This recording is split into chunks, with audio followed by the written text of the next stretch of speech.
Hello everyone, আশা করি তোমার সকলে ভালো আছে। তোমাদের ভালোবাসা আমি অনেক অনেক ভালো আছি। তো আজকে এসেছি একটা বান্ধবীর বাড়িতে।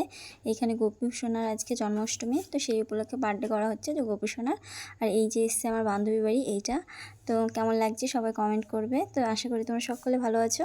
আর এই দিকে দেখো, এদের বাড়িতে 2 বছর হয়েছে গোপী সোনাকে এনেছে, তার জন্য এর আগের বছরও করেছিল ঠিক এইভাবে, এর থেকে বড় করে করেছিল বোধহয় আগের বার বার্থডে। তো সেইবার আমি যেতে পারিনি, এইবার গিয়েছিলাম। তো এখানে কেক কাটা হচ্ছে। এখন সবাই ভাবতে পারো যে কেকের মধ্যে ডিম দেওয়া আছে কিনা, এটা কেকটা ডিম দেওয়া নেই।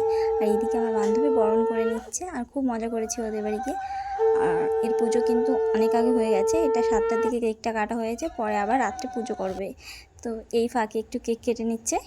তো আজকাল সব মজা করতেই ভালোবাসে জানো। তো কেক কাটলো বাচ্চাদের মতন গোপু সোনারও। তো এইদিকে আমাদের গোপু সোনাকে কেমন লাগছে সবাই কমেন্ট করবে। আর এইদিকে মামা বসে গেছে কেক কাটতে। তো কেক কেটে আগে দেখো খাইয়ে দিল গোপুকে, তারপর পাশে দেখো বাচ্চাটা তাকিয়েছে, ওর না খুব কেক খেতে ইচ্ছে করছিলো, তো ওকেও কেক খাইয়ে দিল। আর পরে ভিডিওটা করতে পারিনি। Tata, bye bye.